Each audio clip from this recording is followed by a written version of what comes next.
I work as a mortician at my city's only morgue. Maybe it's the lack of coworkers, but I find it very peaceful to be alone in my own silence. Today, an unidentified man was brought in, otherwise known as a John Doe. The man almost looked like he was still alive. His skin still had peachy undertones, with soft, pink lips and a permanent frown. If he wasn't a corpse, I'd say he was the most handsome man I'd ever seen. I had a blind date scheduled after my shift, but I couldn't help but wonder if my date would look even remotely as good as his corpse. My body was turned around, reaching for my scalpel to begin cutting his stomach open. Yet, I found it to be misplaced. Then, something broke the silence in the room. It was a quiet, faint whisper.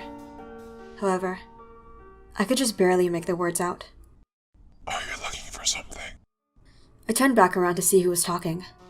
However, the only people in the operating room were me and the John Doe. I leaned closer to his face, trying to see if he was breathing. But he wasn't. It was completely silent. I closed my eyes and laid my head against his chest to listen for any stray heartbeats. At last, there was nothing. I came to the conclusion that the whispering was simply a figment of my imagination. Working at night sometimes makes a mind half-conscious. But then, I felt a hand begin to caress my hair. I immediately stood up and backed away from the corpse. There was absolutely no way he was still alive. But the sensation on the back of my head was unexplainable. I had enough, and began dragging the stretcher back towards the morgue's cabinets. I could deal with the autopsy another time. Usually I'm more comfortable with putting bodies away.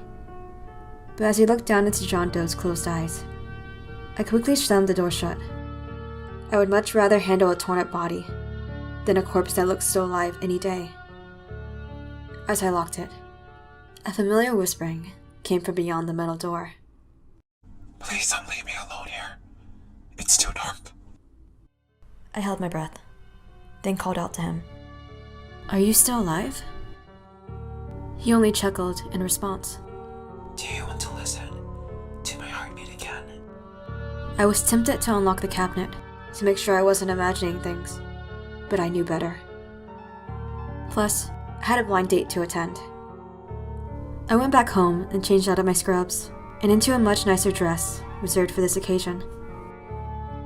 My date and I decided to meet up at a local 24/7 diner.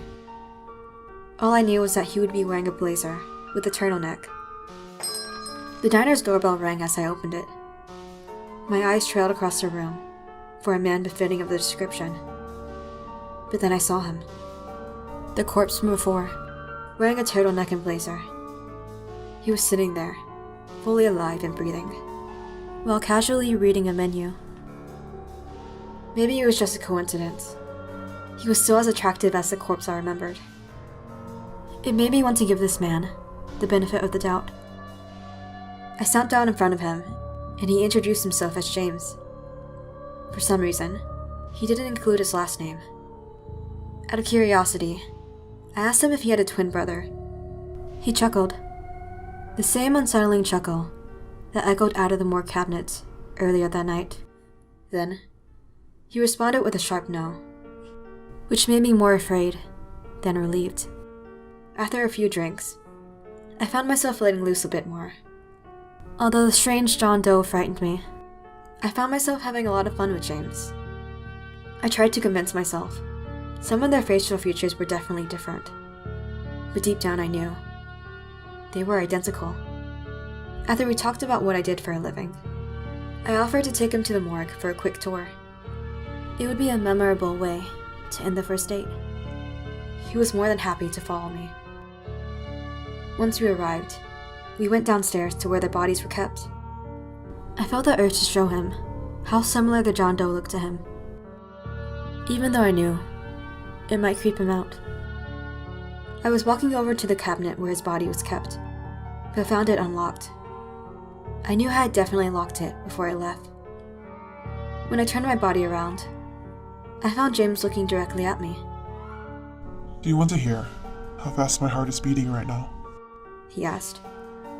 It was such a cheesy pickup line, but he opened his arms wide enough for me to put my head against his chest. I tried to listen for his heartbeat, but felt nothing. He was just an empty shell. I stood there, unable to speak as he began to caress my hair. We could be together forever. If only you weren't alive. The missing scalpel from before was in his hand.